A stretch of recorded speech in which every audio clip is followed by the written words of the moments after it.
Hi guys, welcome back to our YouTube channel.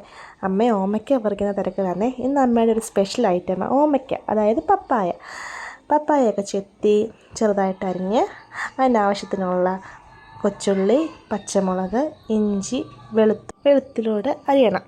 ചെറുതായിട്ട് വേണമെങ്കിൽ അരിയാൻ pan ചൂടാക്കാൻ വെച്ചിട്ട് കടുക് പൊട്ടിക്കണം. അതിലോട്ട് അരിഞ്ഞ് വെച്ച് കൊച്ചുള്ളി ഒന്ന് ജസ്റ്റ് നമ്മൾ ഇളക്കി ഒന്ന് ഇതാക്കിയിട്ട് പിന്നെ പച്ചമുളക്, ഇഞ്ചി, വെളുത്തുള്ളി എല്ലാം ഇട്ട് അതൊരു ബ്രൗൺ കളറാവുന്നത് വരെ ഒന്ന് ഇളക്കി കൊടുക്കണം.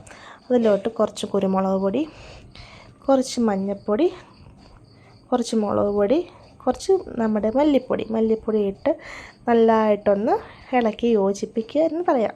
യോജിപ്പിക്കണം. ഞാൻ ഇങ്ങനെ ആലോചിച്ചുകൊണ്ടിരിക്കും എന്ത് ടേസ്റ്റ് ആയിരിക്കുമെന്ന്.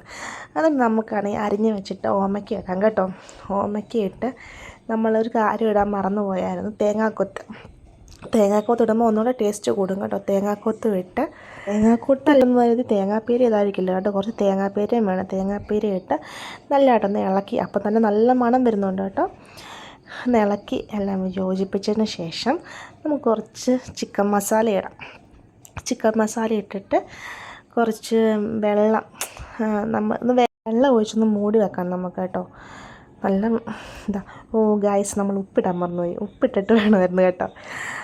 എന്നിട്ട് ഒരു നല്ല അടിപൊളി ഒരു മണം കേട്ടോ. എന്നിട്ട് നമുക്ക് മൂടി വെച്ചിട്ട് തുറക്കണം. അയ്യോ, എന്നാ അടിപൊളി മണമെന്നറിയോ, അപ്പം തന്നെ എടുത്ത് കഴിക്കാൻ തോന്നും.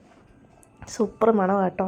നമ്മൾ കടയിൽ നിന്നൊക്കെ വാങ്ങിത്തില്ലേ മറ്റേ നമ്മുടെ ബീഫ് ഫ്രൈ, ചിക്കൻ ഫ്രൈ, അതിൻ്റെ ഒരു നമ്മൾ റോഡിൽ കൂടെ പോകുമ്പോൾ ഒരു മണമില്ലേ, ആ സെയിം ഇത് തന്നെ കേട്ടോ. അടിപൊളിയായിരുന്നു. പിന്നെ അമ്മ കഴിക്കാൻ കുറച്ച് ടേസ്റ്റ് ചെയ്യുന്നുണ്ടായിരുന്നു. കുറച്ച് മല്ലിയില ഉണ്ടെങ്കിൽ സൂപ്പറായിട്ടോ, മല്ലിയില ഉണ്ടെങ്കിൽ ടേസ്റ്റ് കൂടും. അമ്മ പിന്നെ കഴിക്കാൻ തന്നായിരുന്നു കേട്ടോ. കുറച്ച് ടേസ്റ്റ് ചെയ്ത് നോക്കാൻ പറഞ്ഞായിരുന്നു. എൻ്റെ പൊന്നോ, അടിപൊളി. സത്യം നിങ്ങൾ മസ്റ്റ് ട്രൈ ഇത് ചെയ്ത് നോക്കണം. എല്ലാവരും വീട്ടിൽ ഓമയ്ക്ക ഉള്ളതല്ലേ. കുറച്ച് ചോറ് കൂടെ ഉണ്ടെങ്കിൽ. അപ്പോൾ ഇന്നത്തെ വീഡിയോ ഇഷ്ടപ്പെട്ടെങ്കിൽ ലൈക്ക് ചെയ്യുക, ഷെയർ ചെയ്യുക, സപ്പോർട്ട് ചെയ്യുക, സബ്സ്ക്രൈബ് ചെയ്യുക. Thank you. അപ്പോൾ ഞങ്ങൾ ചോറ് കഴിച്ചിട്ട് വരാവേ.